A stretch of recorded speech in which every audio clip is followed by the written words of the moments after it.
a view of the Millgate entrance at the 118th and Burley, showing evidently some police, some scabs, and company personnel in the background. General view of the South Chicago plant of Republic Steel Corporation. And some of our pickets marching in front of the plant gate. A very limited number, as you can see. Sam, that's such a shocking film. There must have been a real public outcry of it. There was, but at the same time, this film that you've just seen was suppressed by the police.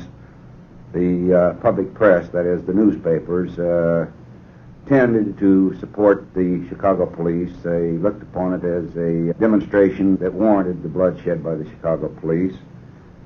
However, we had had some similar incidents on the evening of the 26th and the 28th of May at the Republic Steel plant in South Chicago, where, again, our pickets had been beaten by police billy clubs, and we were anticipating that they might do that same thing today. That's the reason, for example, you saw in there some of the cars with a Red Cross sign on it were there to help carry any injured who may have been beaten. However, none of them really anticipated any serious incident or any shooting as took place. Consequently, the whole thing was a real tragedy. When the police had their grand jury investigation by the coroner's committee, they marked it down as justifiable homicide. The police alleged that our members were under the influence of marijuana, and that because they had marched across the field that day chanting CIO, CIO, that this was an indication that they were under the influence of dope. This film shows so much police brutality, it's hard to believe that it would occur like this there before your eyes. Yes, I think if you examine the film very carefully as it's being shown, you can see many of the police with drawn guns firing. You can see the strikers running away from the police line, trying to avoid being injured or hit by the police. Tell me something about the people who were killed. Were they Republic Steel strikers? Well, it's interesting, Les, to remember that of the 10 that were killed, there was Leo Francisco, a Mexican, Anthony Taglieri, an Italian, Lee Tisdale, a black, Joe Rothman, who was born in Bavaria in Germany, Sam Popovich, I assume, is a Croatian, Alfred Causey, who came from Alabama, Kenneth Reed, a farm boy from Iowa. There were 30 other victims of gunshot wounds, and there were 60 others who were clubbed or beaten. Well, you mentioned that lady from Hull House. Yes.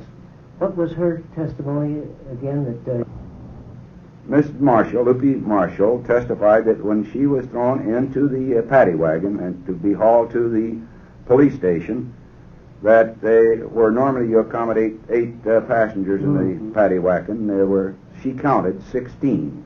Many of them were thrown in on the floor between the seats, and they were piled on top of each other, wounded, bleeding. And she testified before the Senate Investigating Committee that one of them, down at the bottom of the pile, who was very visibly in very bad condition, asked for a cigarette. She lit a cigarette and put it in his mouth. It fell out of his mouth. "Thank you, that's all right," he said. And she said his eyes glazed and she could tell that he was dying right then and there. Well, you said that the film was suppressed. What do you mean by that? It was suppressed by the police. The Senate Investigating Committee had to subpoena it in order to have it appear before the La Follette Committee, who conducted an investigation of the Memorial Day incident. Well, then this really must have been prime evidence in that hearing. It was, and the Senate Committee also indicated very clearly that the long white clubs that were used by the police, the tear gas that was used by the police, evidently had to come from the properties of Republic Steel Corporation. How did they get to that conclusion? There was no tear gas issued by the regular police department that day, and anyone can see very clearly that these were not regulation police billy clubs. As a matter of fact, the police had been housed, fed, clothed, and billeted inside the plant gates by the Republic Steel Company, and the police had been there even before the strike had begun. What about the strike itself? Well, we, for all practical results, lost the strike, and it took us 4 or 5 years before we achieved our first collective bargaining agreement with the little steel companies. So you did make a comeback.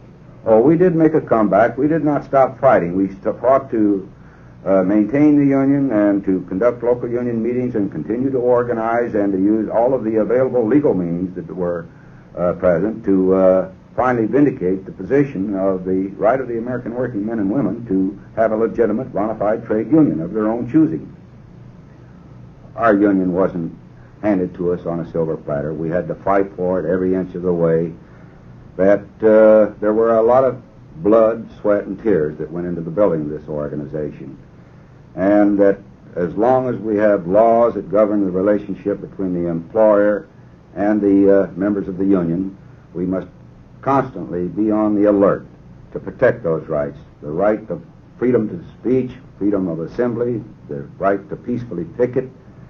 And there's one adage we should always remember: those who forget the past are destined to relive it.